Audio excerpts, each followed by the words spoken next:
Thank you so much. So I have the pleasure today of introducing Dr. Nicholas Fisher, who I've known for a while in marine sciences. He is a renowned biogeochemist for marine environments and studies the cycling of toxins and pollutants basically through the marine environment, and looking at how it both affects the environment and the organisms that live within that environment, but also the public health implications as well, and he's done a lot of work on that.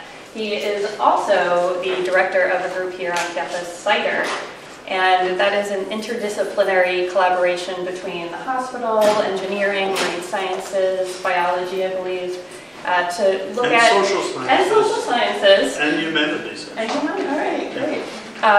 And what that is it looks at tackling these big environmental problems by taking a multidisciplinary approach and getting all the different departments involved, looking at the public health aspect as well as the larger environmental aspect. So he has recently done a lot of research on bluefin tuna and radioactivity coming out of the Fukushima disaster in Japan, which he's going to be talking to you today about. And with that, I'm going to hand it over. Thank you.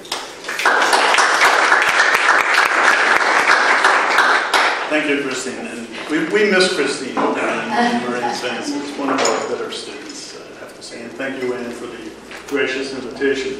So I'm going to be giving basically a science talk. I know that many of you are not scientists by training. So if I throw around some technical terms that you're not understanding, just stop me with, and I'll explain. I'll try and be aware when I'm dealing with technical terms to explain them, but I may miss some. So what I'm going to be talking about today is the event that occurred a little over 2 years ago now in Japan, on the northeast corner of Japan, at a place called Fukushima, where there's a nuclear reactor for generating of electricity. And as probably everybody here is aware, there was a tidal wave that hit Japan in March 2011, and it was a catastrophic event. And something on the order of 20,000 people lost their lives within a few hours, mostly by drowning. A few were just missing, and we don't know where they are, but presumed dead, presumed drowning. So about 20,000 people were killed outright from the tsunami. There was also severe damage to a nuclear power plant at Fukushima, which obviously knocked out electricity there, but beyond that, it resulted in release of large quantities of radioactivity into the Pacific Ocean, and ever since has scared the bejesus out of everybody in the world. And this is quite remarkable. Over two years later, it's virtually every day I get calls from reporters from TV and print media and radio from around the world every day asking about issues on Fukushima. So it's still very much on people's minds. And I'm here to give you a little bit of the story involved, and hopefully to comfort some concerns or anxieties that you may have about Fukushima. So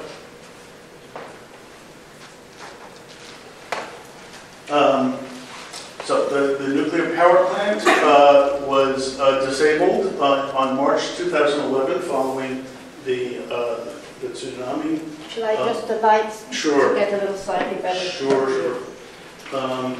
And the amount of radioactivity that was released into the Pacific, I mean, this was the background level of cesium-137, which is a prominent radionuclide from the nuclear fuel cycle as well as nuclear weapons testing. So cesium-137 has about a 30-year half-life, almost exactly 30 years.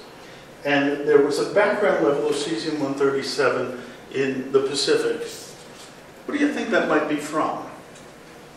Where's that background, in quotes, of cesium-137 from? Yes? Could it be the Pacific garbage patch? No, it could not. Wait, you said Pacific garbage patch. Yes. Wars. Sorry? Wars. You're on the right track. Yes. Bomb testing? Yes, exactly. It's primarily from the fallout from nuclear weapons testing, which peaked around 1963. Okay. There were nuclear weapons tests prior to then and since then, but for the most part, it peaked in the early to mid 1960s. And there's a lot of remaining cesium-137 in the Pacific Ocean. Pacific Ocean is radioactive with cesium-137, okay, from the nuclear weapons testing. It's not very radioactive, but it's there. It's clearly detectable with any good instrumentation. So this is the background level. And then in 1986, there was an event at Chernobyl in the Ukraine, which released a lot of cesium, okay, and then it quickly dissipated again. Note that this is a log scale, so this is in units of becquerels per cubic meter. Cubic meter is 1,000 liters, so 10, 100, 1,000, 10,000. Becquerel is a unit of radioactivity. It equals 1 disintegration per second. Okay. So it's just a measure of radioactivity, yes. Can you just point out that there are two different time scales there? Because I was very confused about that for a while. Okay, so 1960, 1970, 1980, and then I think that's what you need to worry about. Right. So these are the timescales for the decay, basically, of cesium-137 from 1960 through 2010. And then this timescale is the input of radioactivity from Fukushima. And so there was all of a sudden a tremendous, orders of magnitude higher input of cesium-137 from Fukushima, orders of magnitude higher. Now, people use terms like orders of magnitude, and they're very flippant about it, and we think nothing of it. Just to give you an idea, 1 order of magnitude is, say, the difference between your walking speed and a car driving by. 2 orders of magnitude is your walking speed and a jet plane flying overhead. Okay. So an order of magnitude is a big deal. This is many orders of magnitude. Greater release of cesium-137 from Fukushima. And it peaked in April 6th, I believe, of 2011. We, together with colleagues at the Woods Hole Oceanographic Institution... Are those concentrations near the facility? Or yes, okay. Those are pretty close. So coastal waters in Japan. Okay. Yeah, not around here. Yes? Why is it only cesium that's studied? It's not only cesium. The dominant radionuclides, well, I'll get to that. Okay. But if I don't get to it, remind me. So there was together with some colleagues at the Woods Hole Oceanographic Institution, we mounted a cruise that was about 2 months after the time of maximum release of radioactivity from Fukushima into the Pacific. And my group was in charge of the biological sampling, and the Woods Hole group was in charge of the physical oceanography and the chemistry. And so we collected zooplankton. Does anyone know what zooplankton are? Zooplankton are, you can think of them as miniature shrimp for the most part. They're mostly, or in this case, they were mostly crustacean. They're very small, some too small to see with your naked eye, some just barely visible with your naked eye. They are important conduits in the ocean between the plant, or the phytoplankton, which are microscopic algae, which are photosynthetic, and they serve as the base of most marine food webs. And so they're phytoplankton, and then there's zooplankton, which eat the phytoplankton and then are eaten by little fish and big fish, and so on and so forth. And so we were collecting zooplankton with these nets. We collected fish, and we froze them and flew them to Stony Brook, where we analyzed them for radioactivity. It's a long story, but I'm making a short version of the long story. And we analyzed for whatever we could find. Any radioisotope that we could detect with a gamma detector. More on that in a minute. This was the cruise plans. Wherever you see a circle with the number, that was a station that we sampled from the boat. okay, where we took samples of water and biota. And what we found, we were not allowed to get closer than 30 kilometers offshore of Fukushima. The Japanese Navy actually met the boat and said, you're not getting any closer than this. Okay.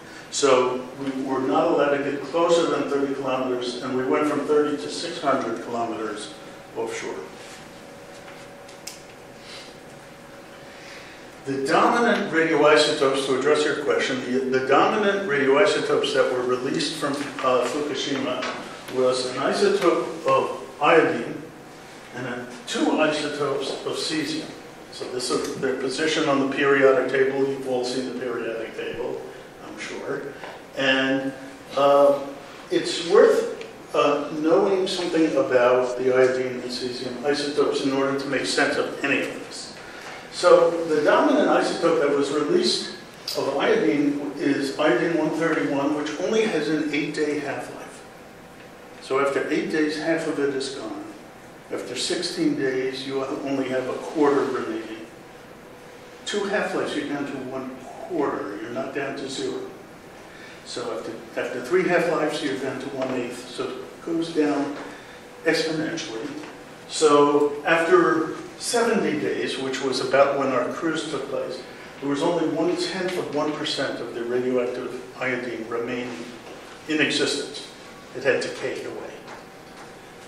After 1 year, a tiny fraction of 1% remains.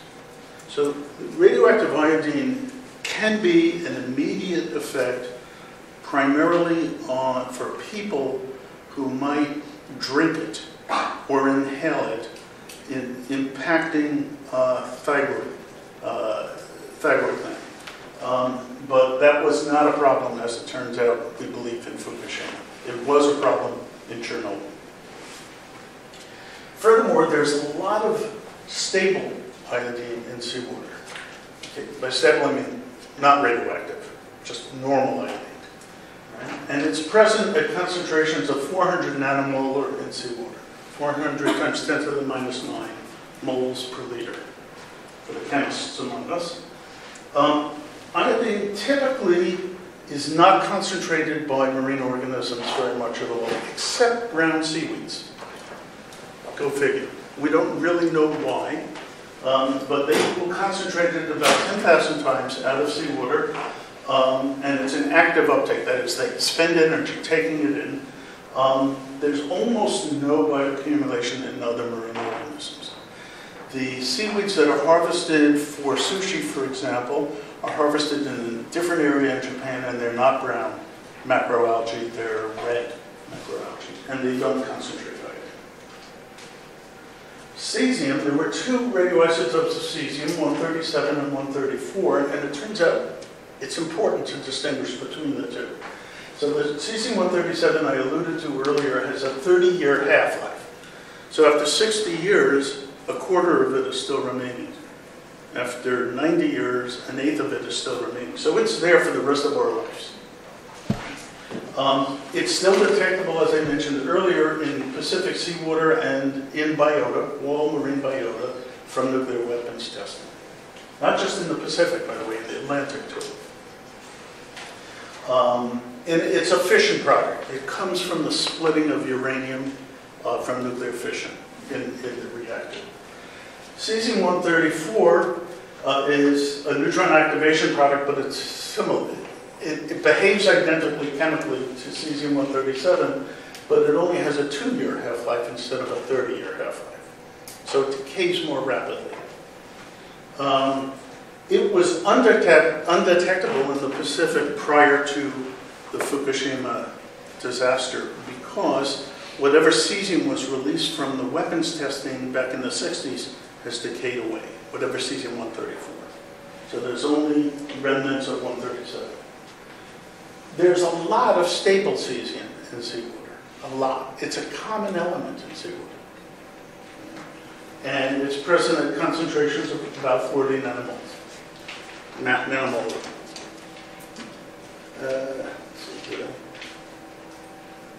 Okay. It's not actively taken up. Well, let me rephrase it.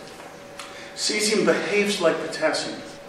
All living things require potassium. We have potassium in our bodies. All living things have potassium. Cesium is mistaken. It's not required by any organisms, but it's mistaken for potassium. So it's actively, mistakenly taken up by organisms out of water, thinking basically it's potassium, and it puts it where potassium should go. Typically, one sees cesium in muscle tissue. Okay. Turns out in fish, the muscle tissue is the part we usually eat.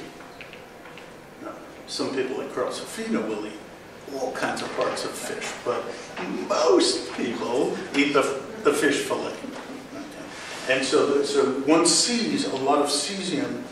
If there is contamination, you see cesium in the fish fillet. So when we brought back the samples, we dissected the tissue, the muscle tissue. We freeze-dried it. We basically prepared a homogeneous powder of this material. And then we put it in gamma detectors, which enabled us to measure the radioactivity of any gamma-emitting radionuclide. There are hundreds of radionuclides that give off gamma emissions. We didn't know what we would see. We had heard rumors that it's predominantly cesium isotopes to look for. We did not know. And when you put a sample into a detector surrounded by lead, by shielding, you see distinct peaks, and you can hone in on those peaks. And those peaks relate to the energy of emission, and each radionuclide has its own characteristic peak. And we have computer libraries, so we can say, aha, this peak refers to cesium-134, and that peak cesium-137, and so on and so forth. And so we can identify any peak that's in there. And what we found was, basically, for the plankton, only 3 isotopes. We found we didn't see any radioactive iodine, which didn't surprise us because of the short half-life. We saw cesium-134 and cesium-137, and we saw radioactive silver. Radioactive silver is a product of the nuclear fuel cycle. It has a half-life of a little less than 1 year, I think. So these are concentrations of, what I'm plotting here is concentrations of cesium-134 in the water and in the biota. And biota here, I'm primarily referring to zooplankton, and silver in the zooplankton. And as you can see, the size of the circle is proportional to the concentration that was present. So we saw highest cesium-134 in waters closer to Japan than further away, not surprisingly. Same thing, more or less, with the biota. And by the way, cesium-137 did exactly the same thing as cesium-134, so I'm only showing one of the isotopes. But cesium-137 would show an identical pattern. And silver was pretty comparable to the cesium. We were the only ones who have ever reported silver in Fukushima, from Fukushima in biota, as far as I know. Okay, so that paper was published in 2012. And these are different types of zooplankton. These are smaller zooplankton, more common. These are larger zooplankton. Euphausids are krills. Maybe some of you have heard of krill. And gelatinous zooplankton, these are pretty large for the most part, easily seen with the naked eye. And the gelatinous zooplankton, you can think of them like miniature jellyfish. Okay. And what we saw was, and these were small fish, mictofid fish, like that big. Okay. And we only caught these fish in 3 different stations. And what we found was that there was cesium-137 and 134 and silver. And this is the concentration in becquerels. Again, that becquerel is a unit of radioactivity per kilogram of dry weight of material. And we also calculated what the concentration factor, CF, was. So concentration factor is how enriched is the biota relative to the surrounding water. So the copepods were enriched about 70 to 80-fold relative to the outside water. The larger zooplankton were about 20-fold enriched, and the little fish about 15-fold enriched. And the cesium-134 and 137 were very comparable, one to the next. Turns out they were released at a rate of 1-to-1 from the power plant into the water. And the biota simply reflected that. The silver was pretty comparable to the cesium, which we were surprised at. Now note this last column, that's K40. Does anyone know what that is? It's potassium-40. So potassium-40 is the dominant radionuclide in the ocean. Okay? And it completely swaps all the radioactivity that has ever been released by man. Okay? Potassium-40 is naturally occurring. It's what's called a primordial radionuclide. So it was here when the Earth was formed 5 or 6 billion years ago. It has a half-life of about, 1 or 2 billion years. It's a long time. And so you see that, in fact, and about 0.01% of all potassium atoms on Earth are potassium-40. The normal, stable potassium is potassium-39. Because we're living organisms, we have potassium in our bodies, including potassium-40. Living things can't distinguish potassium-39 from potassium-40. I am radioactive. I am giving you a dose right now, and you are reciprocating. You're giving me a dose right back. Okay? You were born radioactive with potassium-40 in your body. Has nothing to do with pollution. All living, it was potassium-40 was here before there were ever people on Earth, before there were nuclear power plants, so on and so forth. We're also radioactive with carbon-14. Where does the carbon-14 come from? Does anyone know? There's a lot of carbon-14 on Earth. That's radioactive. Anyone know? What? Fossil fuels. Fossil fuels? No, not really. It was here before, let's say before people were here. Yes? Formation of Earth. No. Well, it comes from cosmic rays. So it's produced by cosmic rays in the upper atmosphere. And the higher up you are in altitude, the more exposed you are to what we call cosmogenic radionuclides. Radionuclides produced by cosmic rays. The two dominant ones on Earth are carbon-14 and tritium, or hydrogen-3, which is pretty innocuous, but carbon-14 is not innocuous. So if you live at high altitude, say Denver, you get exposed to about twice as much radioactivity in your normal life as if you live around here, because you're higher up, you're in a higher altitude. If you're in an airplane, you're much higher up, so airplane crews get exposed to a lot of radioactivity from cosmic rays. And the amount of hours that airplane crews are limited to is primarily because of the amount of radioactivity, not because they get sleepy. It's because of the amount of radioactivity that they're allowed to be exposed to per month or whatever it is. Okay, and it's cosmic rays. So there are a lot of naturally occurring radionuclides on Earth, and all life evolved on a radioactive planet. The planet is radioactive, Earth is radioactive, the universe is radioactive.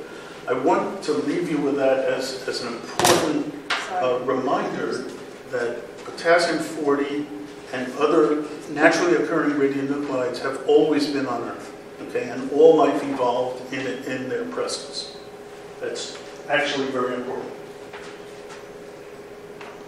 But note how much higher the radioactivity is from the potassium compared to, let's say, the cesium or the silver, for any of the samples. This simply shows the cesium-134 to 137 that we saw in the biota, and this line represents a hypothetical perfect one-to-one fit, and the data pretty much conform with that. That's going to be important as I'll show you later on. The amount of radioactivity in these biota, primarily in zooplankton, from naturally occurring to anthropogenic or man-made, it's about 6 times greater from the natural than from the anthropogenic. Who knows what that is? Tuna. Bluefin tuna. So bluefin tuna is one of the most remarkable animals on Earth, and it reminds me why I became a biologist in the first place. They're just such cool animals. Now bluefin tuna also, by the way, are delicious, and they fetch ridiculous prices in the Tokyo fish market. So sometimes an individual fish can sell for well over $1 million. Yeah, that's expensive. Now these are big fish, mind you. You know, a fish that big would probably weigh about 800 pounds. So they get very, very large. And it turns out that bluefin tuna spawn in waters in the Western Pacific, say around Japan, and then some fraction of their cohort, when they're about a year to a year and a half old, swim all the way across the Pacific Ocean. And that's a big ocean. Swim all the way across the Pacific Ocean to waters off California and Mexico, where they get big and fat. And they stay there for some period of time, sometimes years, sometimes many years, and then eventually they'll return to waters off Japan to spawn. And sometimes they do more than one round trip. Now, we thought, well, what the hell? We'll take a look at the bluefin tuna, not expecting to see anything, but you know, because they spawn near Japan, a colleague of mine who was then at Stanford, now at Stony Brook, named Dan Madigan, was a specialist on tuna. And Dan told me that, you know, he could get his hands on some bluefin tuna that arrived in California in August of 2011. So some 4 months after the time of maximal release of the radioactivity. And he said, I can get you, you know, like 10 or 20 fish or something like that, and can you analyze them for whatever radioactivity you see? And I said, yeah, I can, but damn, we're not going to see anything. But I agreed to do it, and it turned out I'm glad I listened to him. So what we have here, the top 3 rows, these are the concentrations of cesium and potassium-40 here in Pacific bluefin tuna that arrived in San Diego in August 2011. So we have the length of the fish, the mass of how heavy the fish was, and the age, approximate age. And then we have the radioactivity of cesium-134, of cesium-137, potassium-40. Note how high the potassium was compared to the cesium. 300 something versus 6. Okay. So, what do I want to say about that? Then at the same time, so these are median, these are mean values. So let's just take a mean value. So the average concentration of cesium-137 was 6 becquerels per kilogram, and of cesium-134 was 4 becquerels per kilogram. And of potassium-40 was 350. So the total radioactivity from Fukushima cesium was 10. We saw no radioactive silver and no other radioisotopes present, none. Now this is just gamma, so we did not look at strontium-90, which is a beta emitter and can concentrate in bones of fish, but strontium was known to be released at much lower concentration. We did not look at plutonium, but we're pretty sure there would be almost no plutonium in the fish. We thought there would be other isotopes. We saw none. We looked very carefully for that. Each fish was counted for up to 5 days with very sensitive instrumentation, so we were very careful about reporting our numbers. we compared these to Pacific bluefin tuna that were caught in 2008 and frozen. And you note that they had 0-134, cesium-134, and about 1 becquerel per kilogram of cesium-137 compared to 6. ST just means standard deviation. It's a measure of how variable the data are. This is not clear. It's yellowfin tuna, caught at the same time in the same location as the bluefin tuna. Now, yellowfin tuna, big tuna, tastes good as well, but they tend to be residential fish, so they don't migrate across the Pacific. You will see yellowfin tuna living around Japan, and you'll see yellowfin tuna living around California, but they don't cross from one side of the Pacific to the other.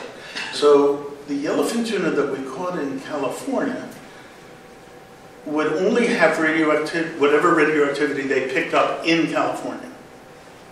And we saw the same thing as the Pacific, the old bluefin tuna, 0-134 and the same level of 137, bomb fallout, 1 becquerel per kilogram.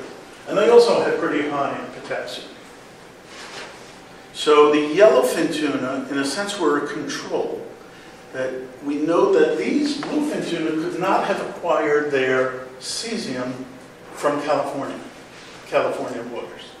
They actually packaged it into their tissue, assimilated it, and packaged it in their tissue in Japanese waters, and then migrated across the Pacific and arrived in the Pacific 4 months after the time of release.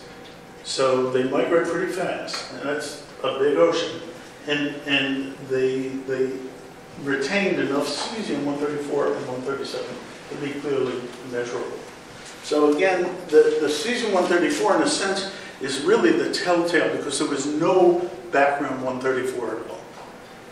And you see the cesium-134 in the 2011 bluefin versus the 2008 bluefin and the yellowfin 2011. Good question. Yeah. Yes, sir. I think you had higher levels in the copepods than you had in the fish. So are the tuna getting it directly from the water? We don't know. We think in studies with other fish, we find that they can acquire cesium about 50-50 from water and from food. Now, marine fish drink, as you know. So that's one mechanism by which they can acquire cesium. The cesium would follow the potassium across the gut lining in water that was drunk by the bluefin. How much crosses the gill, we don't really know. But we do know that overall about 50% comes in from diet and 50% from the aqueous phase for cesium. For most metals, it's predominantly diet. Cesium, there's a significant uptake from the water as well. Good question. So what's happening? You have a question? Yeah, sorry. Yeah, just a question about the potassium in the previous column. Yeah, sure. Why was it lower in 2008 than in 2011? Yeah, that's a great question. And we think it has to do with how much fat was present in the particular sample. We're pretty sure we were puzzled about that for quite some time. And my colleague Zosha Bauman did some studies to show that it had to do with the fatty content of the sample. So samples that had a greater fat content had lower potassium-40. It had nothing to do with the muscle tissue itself. It's, in a sense, if the muscle tissue was contaminated with some fat present, then the concentration ended up to be lower. Okay. So we think what's happening is in Japanese waters, the bluefin are acquiring cesium-134 and 137, and they're losing it at the same time. They lose it at a rate of about 1% per day of the assimilated cesium. As they swim across the Pacific, they're losing the 134 and 137 at 1% per day. They're also taking up a little bit of the background fallout, cesium-137. So they're equilibrating with the cesium-137 in fallout in the Pacific, but there's no fallout 134. So there's a bigger loss